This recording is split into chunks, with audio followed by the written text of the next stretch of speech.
We're going to get going here. We have some amazing people to hear from. Again, I'm Dan Gibbons from the City Club, and we, as always, are joined by some of the best civic leaders in this city and this state. And there are so many to mention, but I thought I'd start with maybe just elected officials. And I don't even know how many are in the room. I know there are state reps, I believe senators. I know there's the mayor of Geneva. I know there are a few different elected officials. I think we have a statewide elected on her way. Could I ask anyone who is an elected official to stand up and give us a wave, if you're able? Oh, Alderman also. I think that's just coincidental that or thanks to John, that they're at the same table. Thank you for your service. Thank you for being here. There's so many great people. Gia Biaggi is here. John Atkinson from, to intersect Illinois. I think Andy Manar is here from the state. There we are, right in front of us. So many great people that represent different, Greg from ADM. There's so many different sectors, business, government, philanthropy that are all represented here. And we appreciate you being here. We appreciate you coming to have these conversations. They're very important conversations. We scheduled this not knowing what was going to happen. I'll be honest, I didn't know that any of us would know. I thought maybe we'd be sitting here talking about what the results might be next week. And so not knowing, we put together what I think is really an incredible group of people that agreed to come and talk about it, again, not knowing what they would be talking about. So everyone is still processing the election 2 days ago as the numbers still come in, and there's a lot to do. But what I wanted to really do here with City Club is have a forward-looking and thinking conversation, maybe digest a little bit about what happened, but also take that forward, because everyone here has different views. Maybe you agree or disagree with how things turned out, but democracy, it spoke. And one thing that we all agree on, if we're in this room, is that we love Chicago, we love Illinois, and we want to make things better here. And so I think the idea was to maybe have this conversation with that in mind and try to understand, unpack, and move forward with how we can best align to do that and to bring different minds together to make our city and our state better. So thank you for being here. Thank you especially to our panelists and all our special guests. Our new Consul General of Ireland is here also. Consul General, welcome. Welcome to Chicago. We've gone international, but today we're going to go. We've gone all international, we're presidential, but we're also going to get local and talk about school board elections and try to do everything in between in a very short time frame. So I'm going to ask our panelists to come on up, if you could, and I'll introduce you as you get up here. This is the start of, and there will be more conversations, but part of what City Club is doing is really helping to identify and elevate and lift up the conversation. And I think this is the next generation of some brilliant, political strategists. And you've met some of them, some of them. I'll introduce them very briefly. But we're looking forward to hearing what they have to say. And I'm going to stay up here and help guide the conversation. We have Paris Schutz. I'll start with Paris. We have Paris Schutz here from Fox. You probably recognize Paris. And usually at City Club we have media member moderate, but this is really an important perspective, media's perspective on elections. And so Paris is here really as an expert, and I'll help moderate. So we're all off the record here, right? Off the record. Shut those cameras off. Oh, we got some thank cameras. You, Paris. Okay, we're not off the record. Thank you, Paris Schutz, for taking the time to be here today. Thank you to my Ignatius classmate Dan Gibbons for inviting me. AMDG. Go Wolfpack. So next to Paris, we have Christian Perry. Christian is the political director for Mayor Brandon Johnson, and will share some very interesting insights. Next to Christian is Greg Hart. Greg's a former DuPage County Commissioner and now running, right, for another position just recently announced. So we're gonna hear more from Greg and appreciate you being here.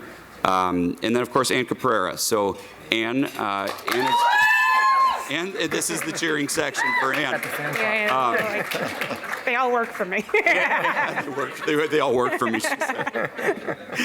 So Anne is Governor Pritzker's chief of staff here at the state of Illinois. And I actually would like to start with you, Anne. As I said, we're 2 days out. There's so much we can discuss. Maybe just set the table for us a little bit. What happened, and with the idea of what we do with that, and maybe we flag a couple of warnings, what to look out for, but how do we take that from every level, again, president to school board and everything in between, and make the most of that for Chicago and Illinois. Anne Caprara, please start us off. Well, I'll try today to temper my remarks somewhere between analysis and therapy, which is a lot of what I've been doing the last 48 hours. But I guess I would start by saying in 24 years in politics, I've learned one important lesson. Never congratulate yourself too much on your wins, and never be too depressed over your losses. The truth is that the agreement I think those of us who are in politics kind of inherently have with the career that we've chosen is that you have elections where you have a great night and you have elections where you have a terrible night. And that pendulum swings constantly. And I could go from the beginning of my career, the first campaign I was really involved with was the 2004 race, to the last 2 days, where I could talk to you about all the wonderful and terrible nights that I've lived. The other thing I would say is almost always the analysis that we try to push out in the 48 hours after an election is wrong. I remember in 2008 when Barack Obama won, there were several think pieces written about the death of the Republican Party. And we were in a post-racial America, the Republican coalition had collapsed. 2 years later, I was sitting on election night watching my boss, who had been elected to Congress 2 years before, having lost along with 60 other Democrats in the House. So, I say that because I think sometimes we have to remind ourselves that we rush to find an answer for things that don't seem sensible to us. And oftentimes when we look at the data and the analysis down the road, it paints a very different picture than what we saw on election night or immediately after. And I would also say, Joe Biden won a very slim race in 2020. Just based on the votes counted right now, if 175,000 votes had changed between Wisconsin, Michigan, and Pennsylvania, Kamala Harris would be president. So that's how slim and small the margin of victory feels. One thing that's interesting to me about this particular result, which doesn't make a lot of sense to me right now, and I need to spend time trying to understand it. Typically, when we see what we think of as a wave election, you'll see the top of the ticket do very well, and that will wipe out everybody else. So it doesn't make sense to me, for example, that Donald Trump did so well in Wisconsin and Tammy Baldwin won the Senate race. It doesn't make sense to me that Alyssa Slotkin won in Michigan, but Donald Trump did so well at the top of the ticket. It doesn't actually make a lot of sense for Nikki Buzitsky and Eric Sorensen to have won in Illinois when Kamala Harris performed much less well at the top of the ticket than we've seen past Democratic presidential candidates do. Usually, especially our House races, are these canaries in the coal mine, like they fall first. And when you have a wave, it wipes out everybody, including folks that you may not have thought were in trouble. So there is something happening here. And I think when we look at the data, it will be something specific to the presidential race. I'm not ready to say, voters were furious at Joe Biden and that, carried over to Kamala Harris. I do think there's something to the economic message that we need to just dig into and understand. And I think people feel over the last 6 years, especially, like living in the middle class has become very hard. That they can't get a house, that they can't send their kids to college, that childcare is wildly unaffordable, that the things that their parents had or their grandparents had seem increasingly out of reach. Mm-hmm. And addressing that is hard. I mean, there are no simple solutions here, and I do think Joe Biden did a lot to tackle those things, to tackle student debt, to tackle medical reform, to tackle even stuff like nuisance fees and how much you pay to get on an airplane and all those things. But it might not have been enough. You know, voters might have been angry enough that they felt like they had to send a message at the polls. So I guess that's a long-winded way of me saying, like, we don't know yet. And it's the height of hubris, we do it anyway, to say, this is what happened. This is what voters were trying to say. We're going to know at some point, and we have a duty to our voters to understand. But I'm not ready to sit here and tell you that I have all the answers, because I don't. Greg has all the answers, right? Well, I wish that was the case, but look, I agree with a lot of Anne's analysis, and before I dive in deeper, I do want to thank the City Club for having us here today, because I think at this point of in our nation's history where we're so polarized, we need outlets for this type of principled and respectful discussion. I know the City Club provides that, so I want to give you a round of applause, Dan, for putting us together today. Now, look, I share, I imagine, a lot of our surprise at the results of the election. For many of us who had been religiously following polls, I can't necessarily say that the victor is that much of a surprise to me. I had a feeling that Trump was probably going to pull this out, but while we do have a lot more data to analyze, I think it's pretty conventional wisdom now that the margin surprised all of us. The first time Republicans won the popular vote since 2004. The improvements that President Trump made among certain groups, black voters, 7%. Best showing among Latino voters since George W. Bush. And even here in our home of Cook and DuPage and Lake in Chicagoland, in Cook County alone, President Trump increased his performance by 11%. So it clearly is something going on, and I can't say that I understand it. Admittedly, I'm a suburban, moderate, socially Republican who, had been known to say that Mitt Romney was the best president we never had. So I can't say that, I necessarily represent and can speak to the fascination that Trump has on a lot of the party. But what it does tell me is that those of us in this room, myself included, we're not the ones who decided this election. It's the people who are out right now and not able to skip work and come to a lunch. They're working a shift, and they may not like everything Donald Trump says, but they sure as hell don't like the fact that their groceries are costing 8% more than they did 2 years ago. And I think focusing on those types of issues, despite some of the crazy stuff Donald Trump is known to say, when he was on message, he was talking about inflation and he was talking about economics.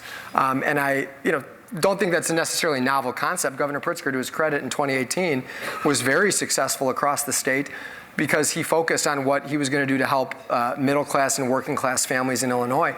But I think it's safe to say, regardless of what you think about the outcome, Vice President Harris didn't necessarily focus on those issues, and when she started to, it was often too late. So I think if there's one takeaway, at least early takeaway I have, it's that you can't convince voters what to care about. They know what they're going to care about, and it's up to elected officials and politicians to communicate to them on their playing field, and unless we all do that, they're probably not going to vote for us. So a lot more to come out, but that's my initial analysis of this election. Very interesting. Christian, your takeaways, and I'll ask, as you share whatever you'd like to share, to bring us a little more local also. Yep. As we've had plenty to discuss. Yeah, for sure. Well, thank you, Dan, for the opportunity. Thank you, Jackie, for the opportunity to be with you all. I'll say, I think I'll pick up a little bit of what Anne was speaking of about this part analysis, part therapy. I think I'm going to lean in a little bit more on the therapy side. I'm an empath. And, I would agree that something happened, but I would disagree with my colleague here that what happened isn't new. My early takeaways was that, I think Donald Trump has done a really good job of mastering the politics of grievance. And I think you do have a lot of Americans that are frustrated with inflation. From what I observed, Donald Trump didn't say a whole lot of what he was going to do to improve the everyday lives financially of middle-class Americans, but what he did say repeatedly, which as operatives and strategists, we know that if you stay on message, that message has the ability to penetrate, is I had a great economy, I had a great economy, I had a great economy, right? He did that a lot. And there were people in the early exit polls that we can see that bought what he sold. So whether it was true or not, as we continue to learn more about what we saw the electorate do, I think it's important to understand that America, since her inception, has a heart problem, right? We can do, and folks on this stage and smarter folks than me will do tons of analysis and pull data and research. But I tend to believe that organizing hearts is a lot harder than organizing votes. And I think that's the work that as Democrats we have ahead of us of how do we actually get to the heart of what people are feeling?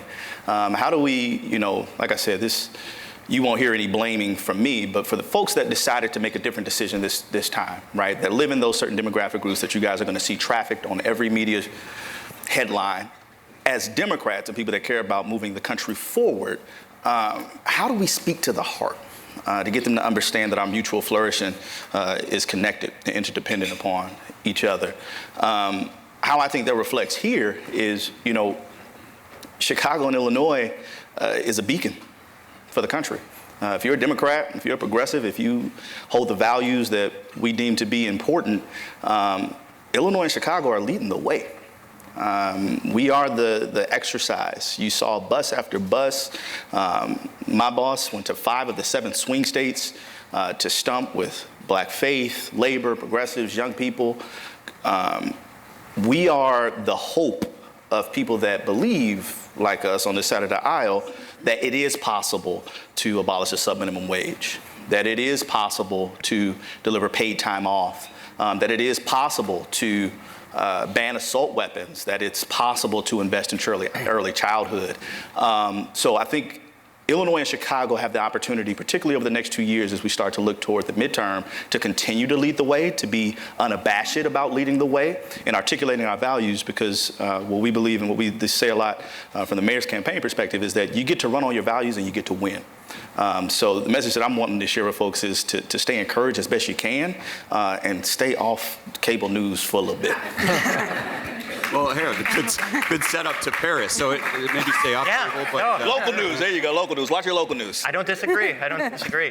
Yeah, I was going to. A lot of people have a lot of soul searching to do right now, but I'll focus starting off on my industry, media, and I think every election proves to me that especially cable media is just not up to par when it comes to informing viewers and voters about what's going on civically and the stakes. And I mean, can we stop with the incessant stories about polling? There's whole news cycles driven by a new poll that's out, a new poll, the Iowa poll, the Ann Selzer poll. Everyone, freaked out about that and did all kinds of stories, and turned out it didn't come anywhere near predicting the outcome. So, it's just too much. We know what one cable channel is going to do. I got to be careful here, because there's a thing in my contract that says I got to be nice. Reminder: we are nonpartisan, non-biased here at the City Club. But I mean, I think the other cable channels too, to focus on talking heads predicting things and what Donald Trump said about Liz Cheney or about shooting reporters. It's shocking, and you have to talk about that. At the expense of policy, at the expense of having reporting resources on the ground. And the national media just doesn't understand the country. They don't understand Chicago. We all know that. They come in and swoop in, and they expect a story to be a certain way, and they're surprised when it's not. So I don't know if they will do soul searching and start reporting more. Why not more stories about a union worker in Michigan struggling to make ends meet? Why not more stories about, sticking with Michigan, Muslim voters in Michigan, in Dearborn? They're just not out in the country, and they're sitting there with talking heads, quote-unquote experts, focusing on superficial stuff. It's not right. So my industry has a lot of work it needs to do. I don't know. They don't know a model that's profitable, so that's why they're going through this. On the political level, a couple statistics I want to bring up. I'm as surprised as anybody that Donald Trump won the popular vote too. And when you look at the demographic breakdown based on exit polls so far, 45% of Latinos voted for Trump. And if you look at the Block Club has a great breakdown in Chicago. There are the expected red areas like the Northwest Side and South Side. But then Southwest and some majority Latino neighborhoods that are kind of like neutral to shading red.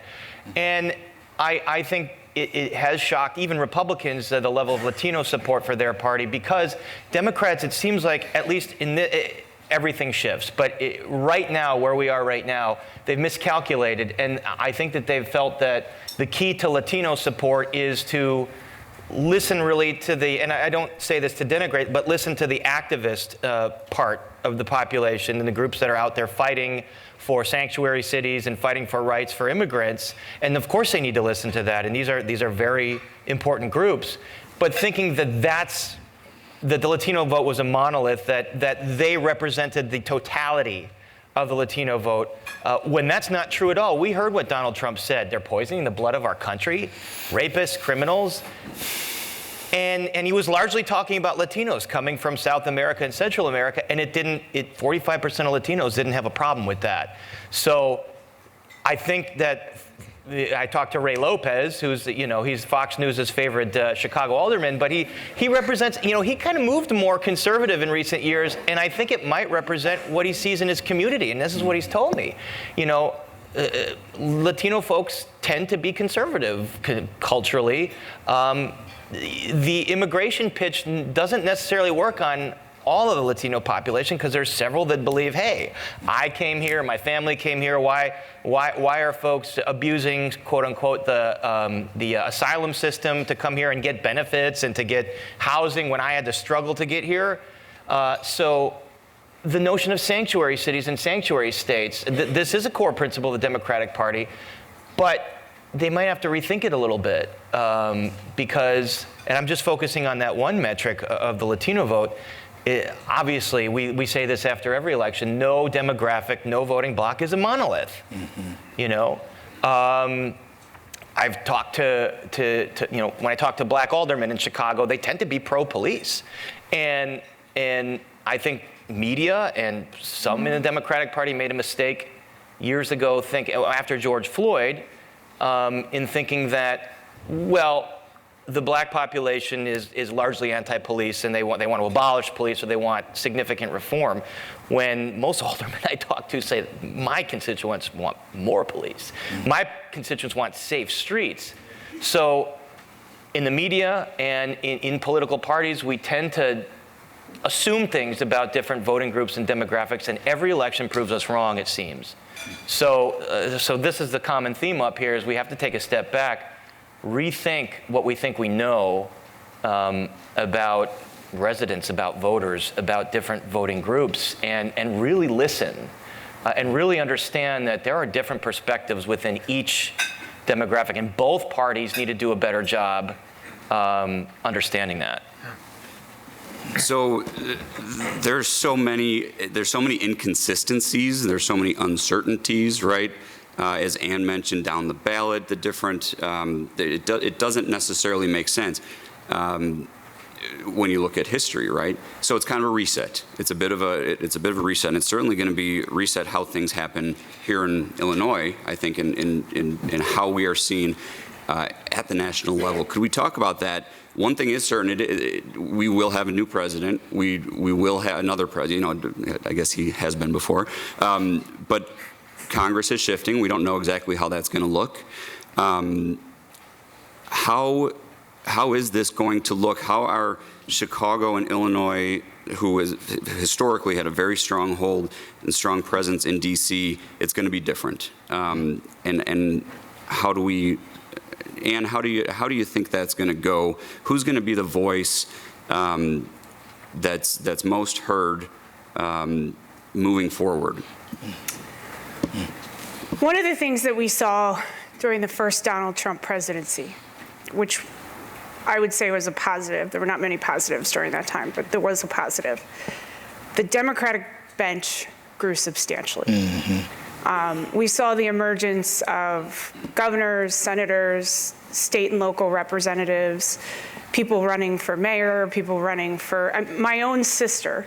I'll give you just a little personal anecdote. I grew up, I'm the oldest of 5, grew up in suburban Philadelphia. My craziest, wildest sister should probably contest that characterization of her. But my funniest memory of her is being 16 and we were staying at a resort in Mexico and she wanted to go to a party on the beach, so she climbed the wall through the jungle, got down to the party. But she, for years she drove an Uber, she was a housekeeper, she was a nanny. And when Trump was elected in 2016, she called me and said, I'm going to a local meeting about gerrymandering. Gerrymandering is when districts are drawn, and I go, love you. I know what gerrymandering is. But the fact that my sister, my wild child sister, was like, I'm going to a local group about redistricting because I want to be more involved in the process, that led to her becoming the chief of staff for her good friend who ran for state house in Pennsylvania. 2 years later, she ran her office. And then in 2020, she called me and she said, they want me to run for state rep. She said, I don't think I could do it. Her husband's a union plumber. They really like the money she had coming in from her state rep job. They have 4 kids. Like, that was what they used to make ends meet. And I love her because I think she called me because she knew what I was going to say. And I was like, you have to do it. And she's like, I can't. She said, I have to quit my job to run. That's the law here. I said, but you have to do it. Like, you called me because you wanted me to tell you this. You have to do it. And so she ran. And in 2022, I'm sitting in the hotel here. JB's race was called about 30 seconds after the polls closed by Fox News. Thank you, Karen. By the way, the governor was standing there going, I don't think it's over. I'm like, it's over.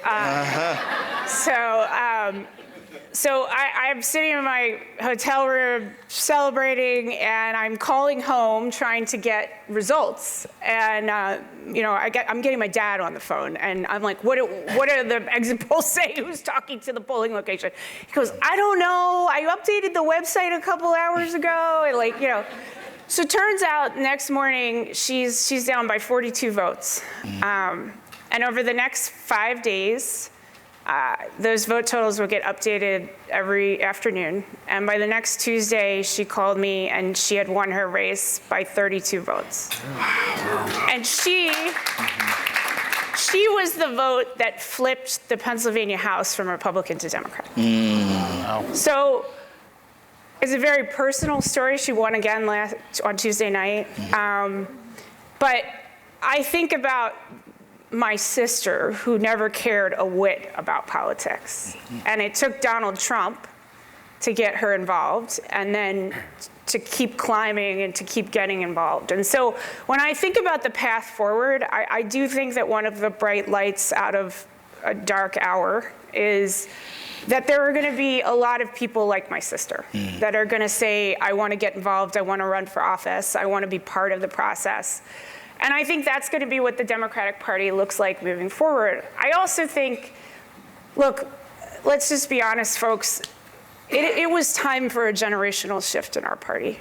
I love Barack Obama. I love, Hillary Clinton. I love the people that have built the party. But there are a lot of young, new people who run different kinds of campaigns, who talk about different kinds of issues, who understand how to get at different elements of our electorate. This is not a knock on Kamala, because I actually think she ran a very strong campaign. But I do think it's time. I think it's time for that next generation of leadership to step up and to be part of the conversation and to be part of what's new about being a Democrat, what parts of the electorate we need to hit that we haven't in the past, and how do we talk to them in different ways. And I do think that one of the good things about losing is that sometimes that forces that conversation when maybe in other circumstances it wouldn't have. So what Greg, what do you think this means for the Republican Party and the future of the Republican Party? Paris talked about Latinos who historically have not been affiliated as much. What do you think this means? And also, again, try to bring it a little local, bring it to Illinois. Yeah, well, I absolutely agree with Anne that there's a need for new blood, and I think that's a Republican issue as well as a Democratic issue. But right now within the Republican Party, there's obviously a lot of celebrating taking place due to what many would consider a historic national victory. But if you think about how Illinois Republicans need to move forward, it's a little bit more convoluted than that. And all that you have to realize is look locally here at Illinois. Sure, Trump only lost Illinois by 8 points, which is, by the way, not a small amount, but is better than the 16 that he lost by in 2020. But for a Republican in Illinois to have success statewide, or in maybe one of these Northern Illinois-based congressional districts, it's really tough to do that. Even if you maintain the Trump coalition within working class communities and downstate, it's tough to do that unless you go through the suburbs and have a way to win there.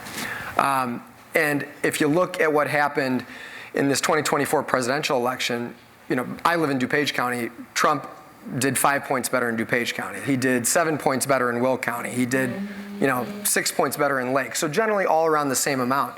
But what people aren't talking about is that he still lost all those counties by double digits, right?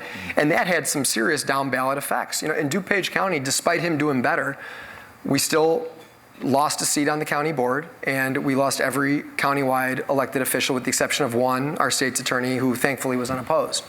So, I think if we're going to get back to a point where Republicans are competitive in Illinois and actually, dare to say, have some success, we have to think about how we allow candidates in our primary system to differentiate themselves from what objectively is an unpopular national brand. I don't think those folks in DuPage would be losing by the margins that they were if they had a different person on the top of the ticket. I ran for DuPage County Board Chairman in 2022. I think if we didn't have Darren Bailey at the top of the ticket, my outcome might have been a little bit different. Sorry. Yeah, it's all right. That's okay. It also helped that the governor was very involved in that race. But I want to hold how we're all getting along here.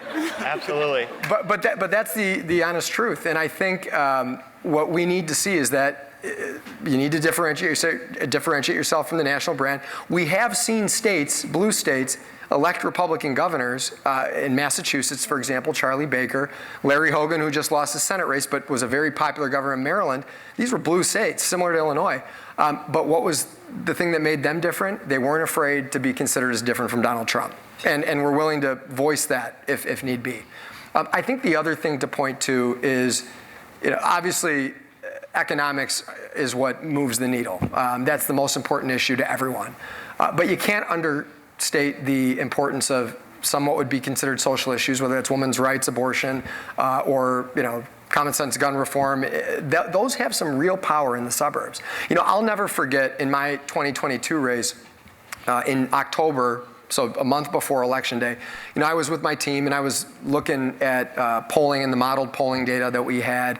And in a county as big as DuPage, 1 million people, 600,000 registered voters, only 9% of the electorate in October of that year was considered persuadable. 9%. Anyone want to take a guess of what percent of that 9% were self-identified pro-choice? 90%. Yeah. And they voted on that issue. They may agree with Republicans on economics. They may agree with Republicans on other topics, obviously public safety. But if they didn't hear that you were pro-choice, they wouldn't have even looked at you. And so, look, I know this is a very deeply held issue to a lot of people, so I'm not making it just simple like that. But the truth is that unless we have candidates at the statewide level and in the suburbs that can win there and are willing and able to differentiate themselves from the national brand and are going to fit their district on the social issues, I think that's the only way we can get back to some semblance of competitiveness as Republicans. Thank you for taking it a bit local, and I want to go a little deeper with the second half of the panel here. And let's talk for a minute about the state's attorney race, because that's going to have a significant effect on Chicago and the suburbs in the area. Thoughts on what that means, I don't think it was a big surprise, right, as far as who won that race. But what is that going to mean for our city and our state as she comes into office? Yeah, and I mean this with all due humility and no disrespect, but to your point, she ran against Bob Fioretti. So I think there's no... He's gearing up for his next election. I mean, with all due respect. We love Bob. We love Bob. With all due respect. But I think, I'll take a different angle on your answer. When you talk about, Anne talking about the bench that was ignited after 2016, my boss and even my political career started, working under Anne Caprara as a young organizer who, my son, his daycare, he was the last graduating class of Little Footsteps. Because of the Bruce Rauner budget impasse, she had to close 2 of her locations. And at that time, as a young organizer coming out of college, I had never had government or policy hit me that close in my face, right? So it not only galvanized me, but I think about, what it means for Chicago and locally. You had shortly thereafter a young, never before elected Cook County Commissioner run against an incumbent, a fairly popular incumbent, and exposed values that were deeply progressive and tied to his background. And he won that race. I believe, Jason Lee's gonna kill me, I believe it was less than 400 votes that determined that race. So when I think about the future moving forward, I don't know how old Greg is, but I think I'm the youngest person on the panel. And still a young Democrat because I'm not 35 yet.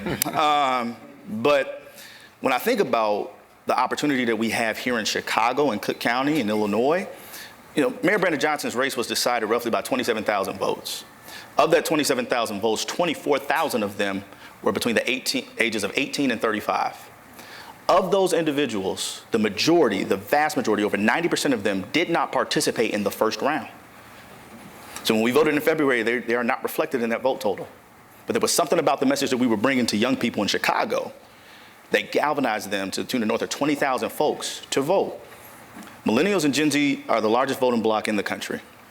And if Democrats are going to move forward, I think there is not only an opportunity to begin to build that bench and invest in that bench and see young people for who they are. I'm going to embarrass some of my mentees. I got Charlene here. I got Paula. I got Sandy. Sandy's worked in the Lieutenant Governor's office. Char works on campaigns with me. Paula's doing incredible work over at UWF.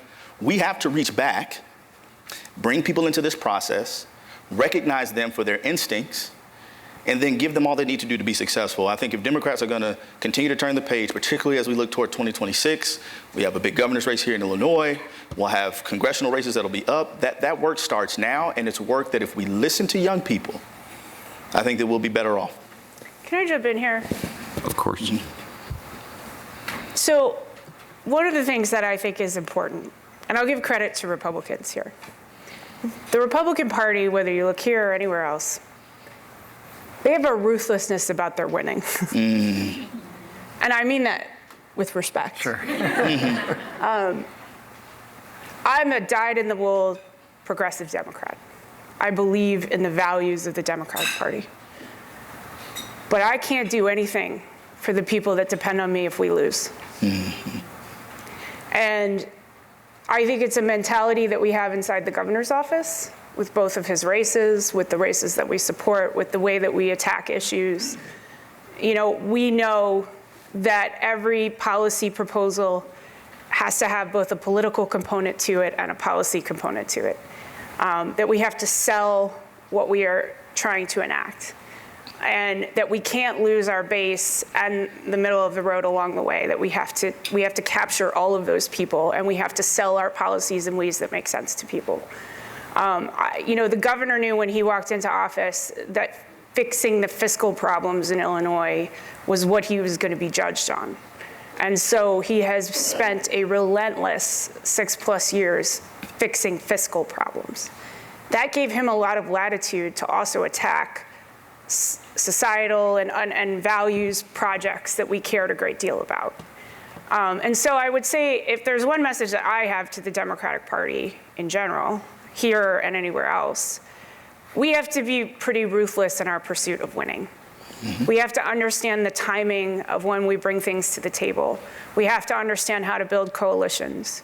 We have to be willing to go out and do what it takes to win elections. Because if you lose, who cares? Mm-hmm. Who cares? There's no moral victories in politics. I'm sorry, there aren't. There's victories. You either have the votes or you don't.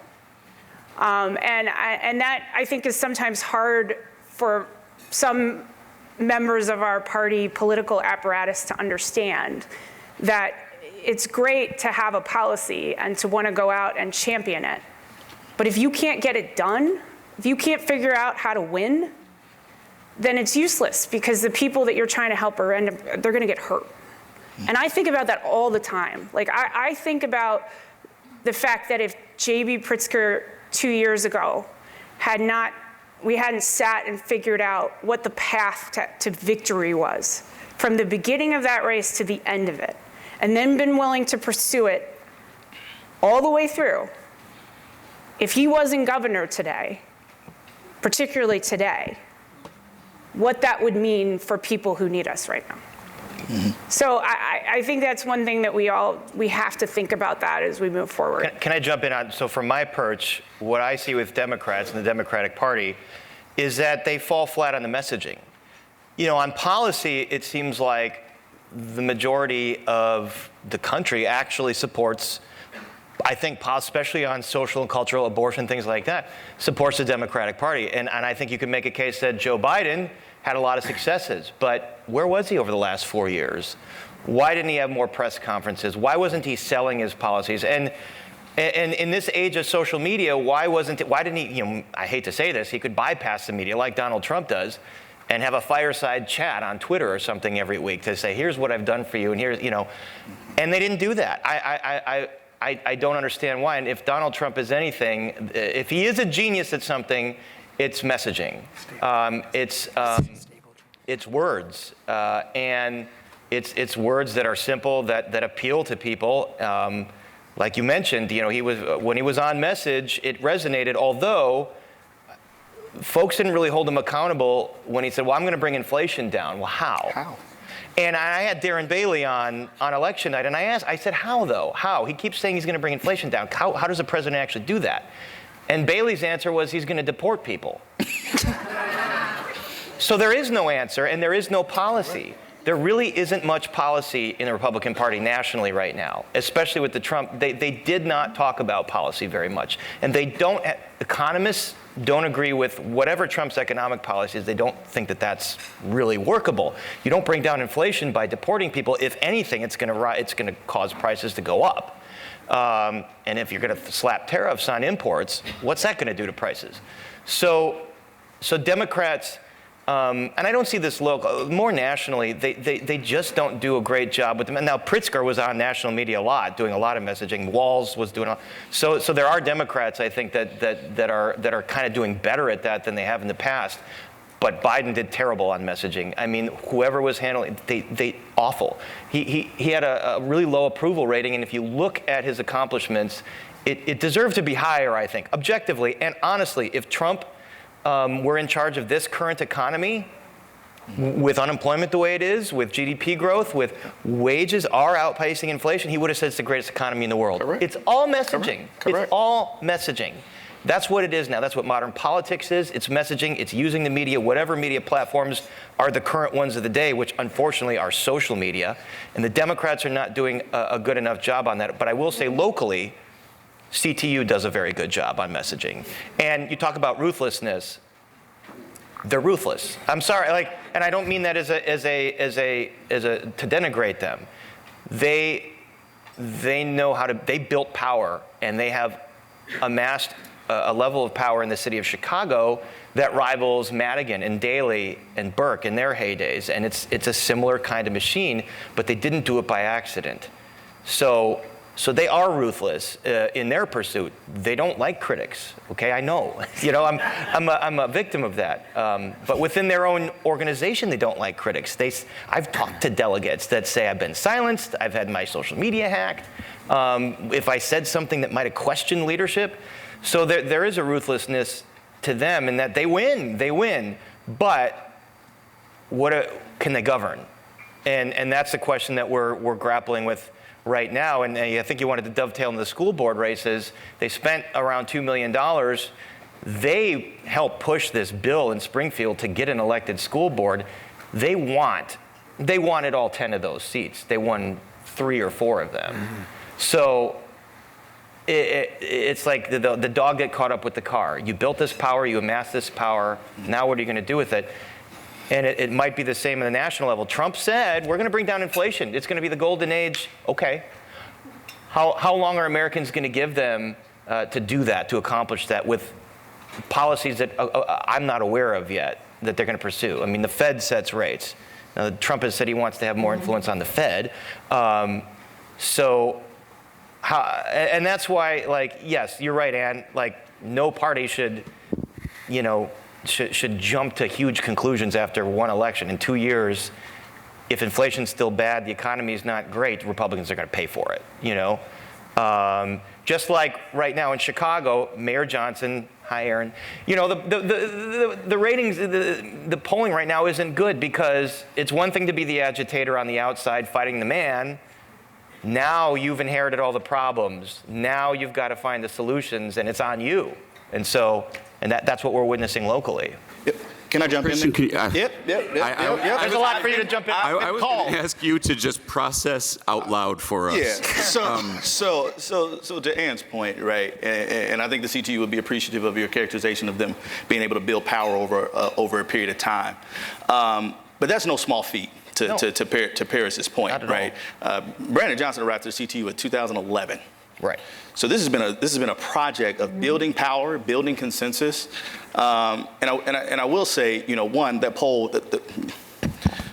naming my bias, it's a junk poll, for one, and this characterization of, well, progressives have won, but can they govern? Proud J.B. Pritzker alum here. He's one of the most progressive governors in the country. That question wasn't asked.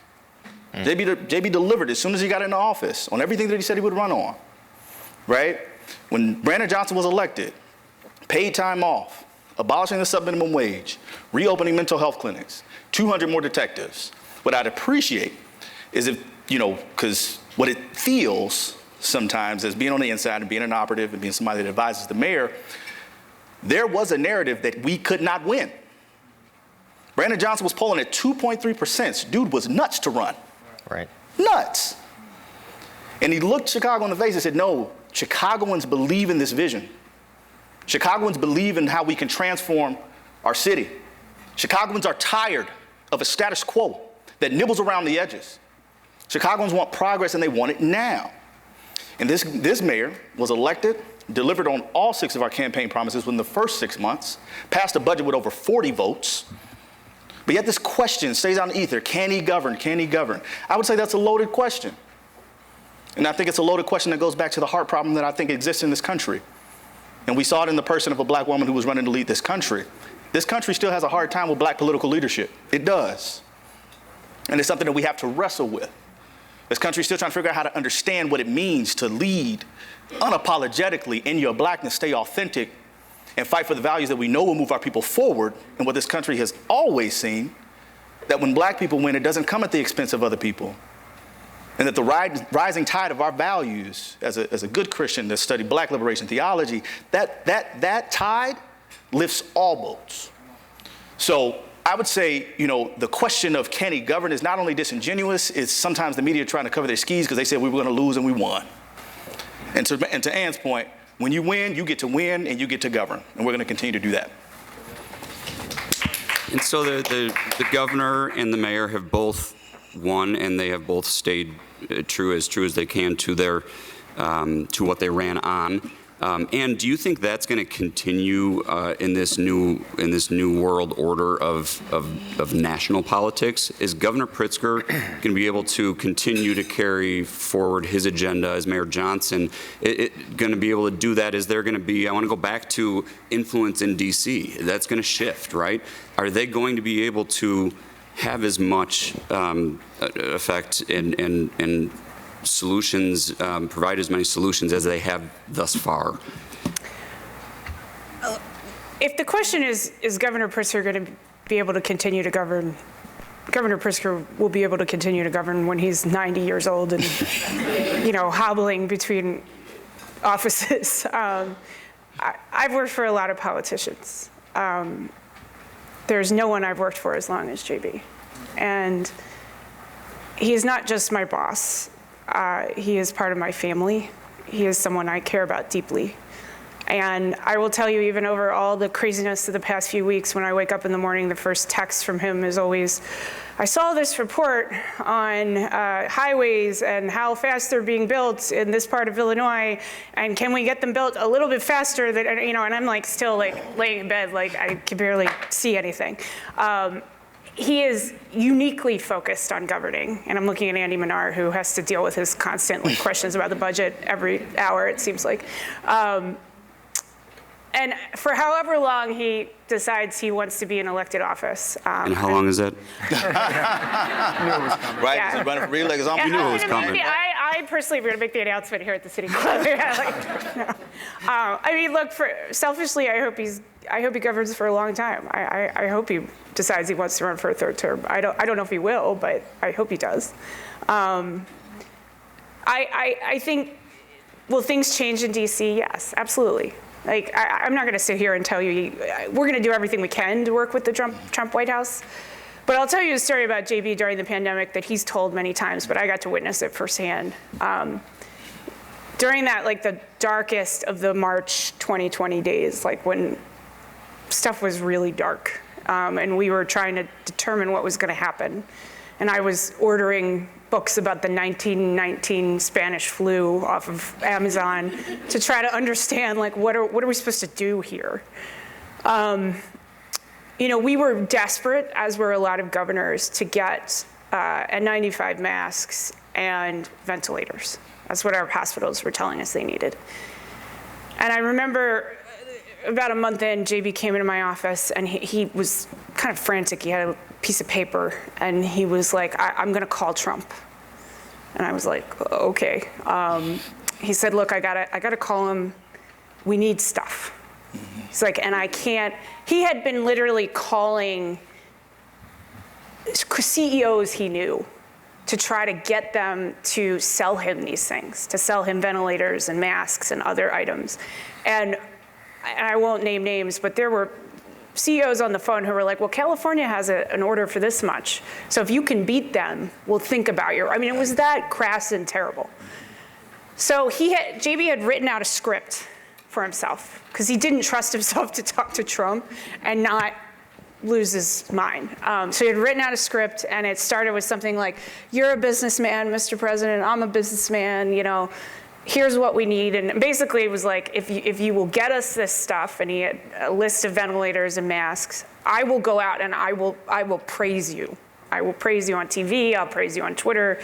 He knew exactly how to get to the president, right? Mm-hmm. And Trump told him, okay, I'm gonna have one of my guys call you back. And about 20 minutes later, Peter Navarro called him. And he said, all right, we're gonna ship you stuff from our personal stockpile.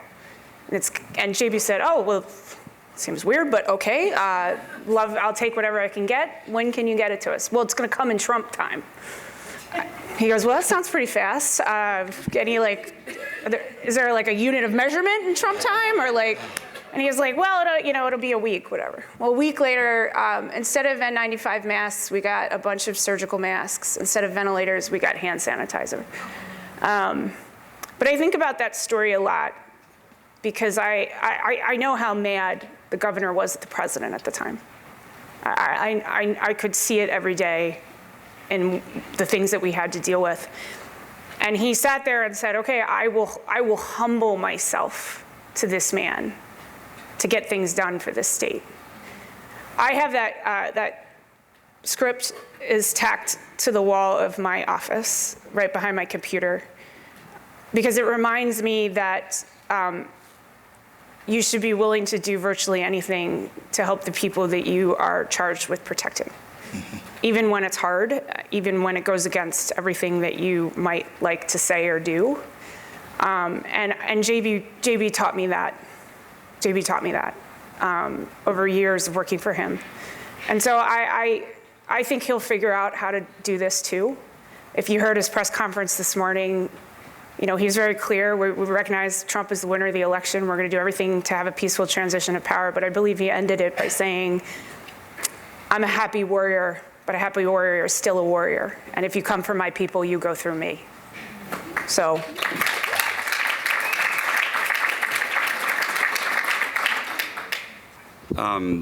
I have a whole host of questions. Could I just say one thing? Yes, please. So you mentioned the topic of influence, and I don't know who saw this, but I think Greg Hines wrote an article that hit Crain's yesterday about Illinois' positioning under the new Trump administration. Look, we don't know what during the campaign was hyperbole and what's actually going to make its way into Donald Trump's governing plan.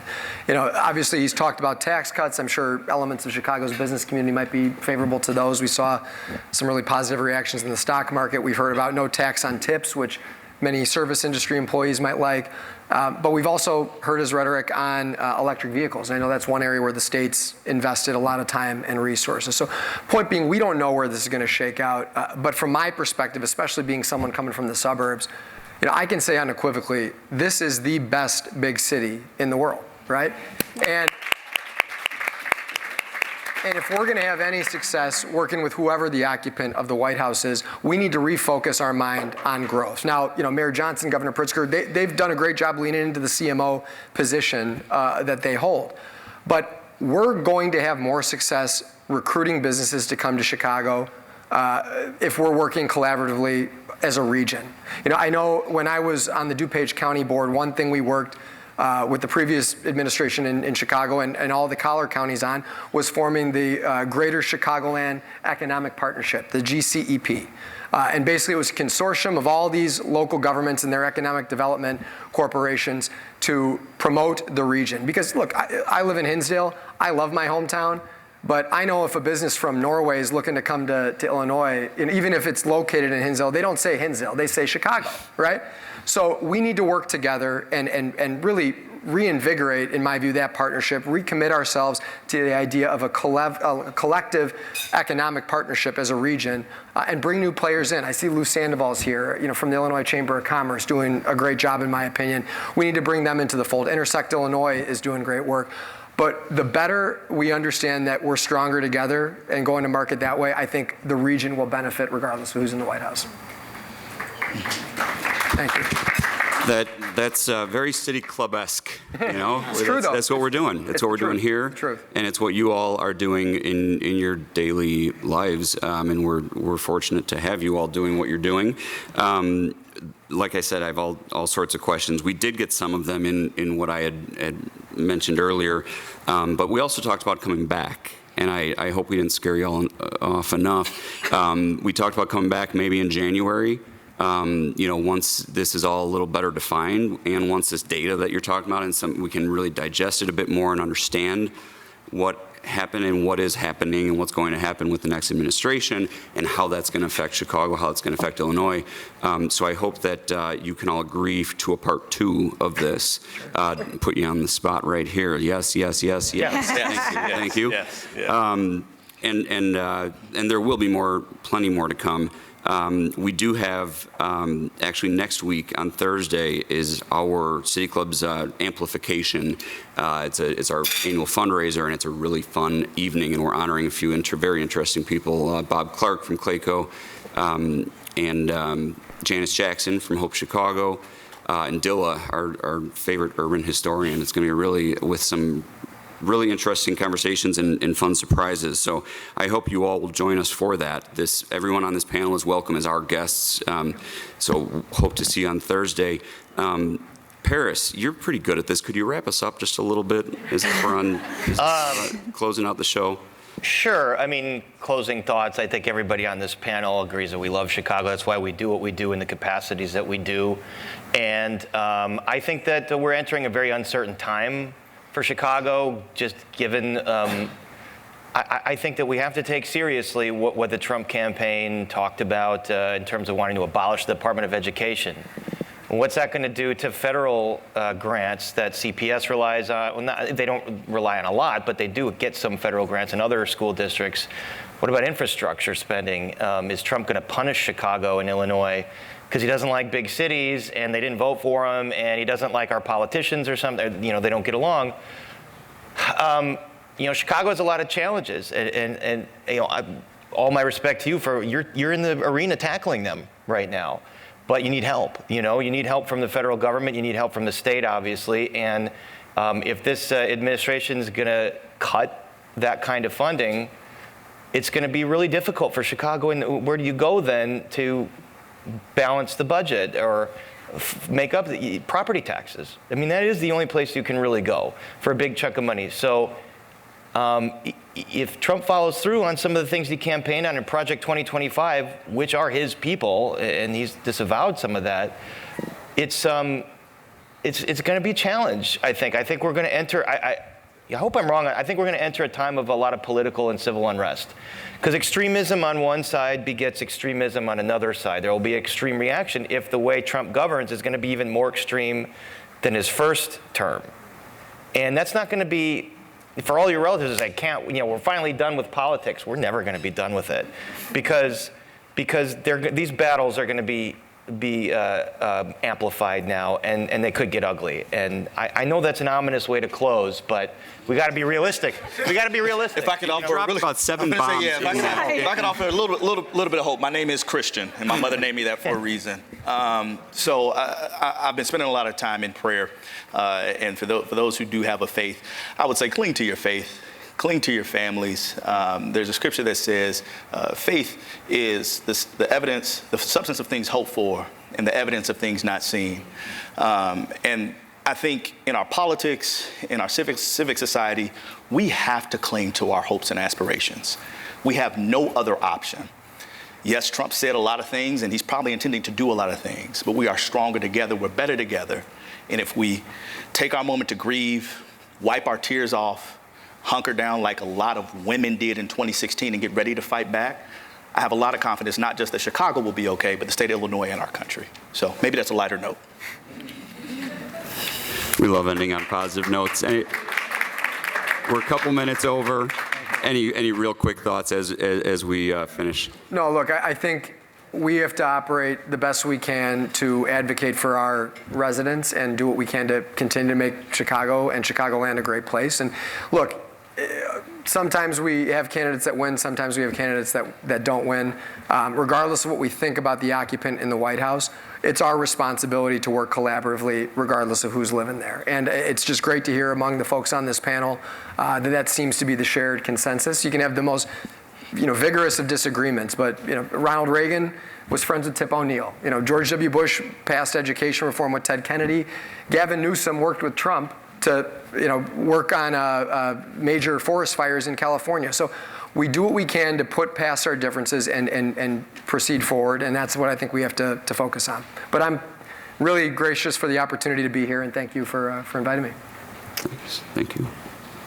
I would be remiss before we close if I didn't say this one thing that's been in my heart for the last 48 hours.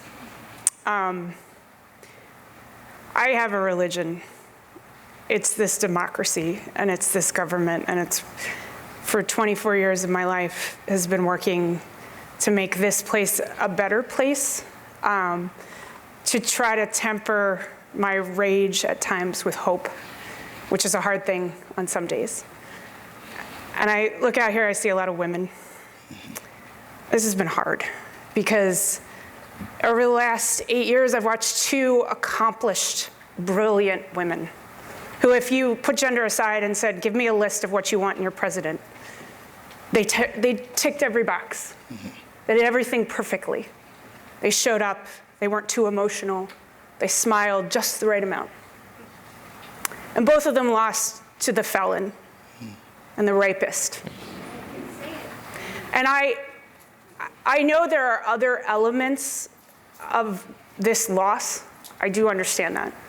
But you're never going to convince me, and I would suggest to all the men in this room that you don't try to convince the women in your life that there wasn't a huge element of sexism of what happened. That's right.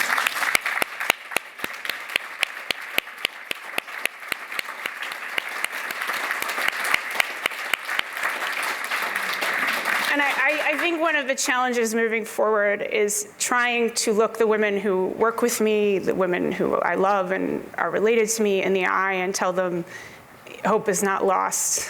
You know, there will be a day where we elect a woman president. It will happen.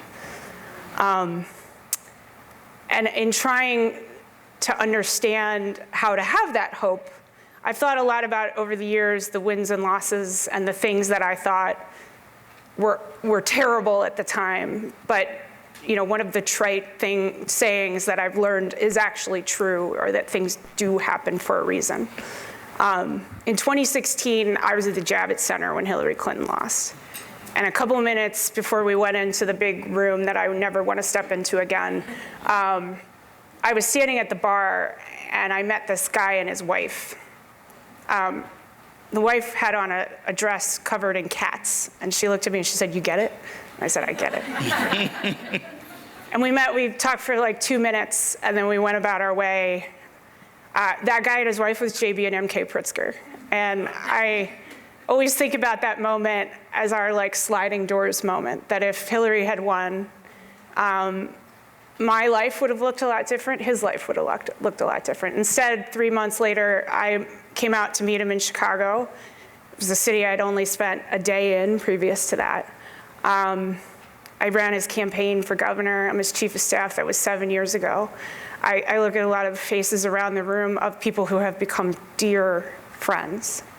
I love living here. You'd have never gotten me to Chicago otherwise. I probably would have lived on the East Coast or the West Coast most of my life. But I own a home here. I have family here. I don't know that I ever want to leave because it's such a wonderful place to live. And I think about that awful night in 2016 and how something really wonderful and good came out of it. Doesn't mean I don't want to go back and change the results of that election. But I'm not foolish enough to not be able to take a step back and understand that there are reasons that things happen in this life. And our job is to find the best and most hopeful of them and then to go act on them. So. Amen. Well said. Perfect. Thank you for that.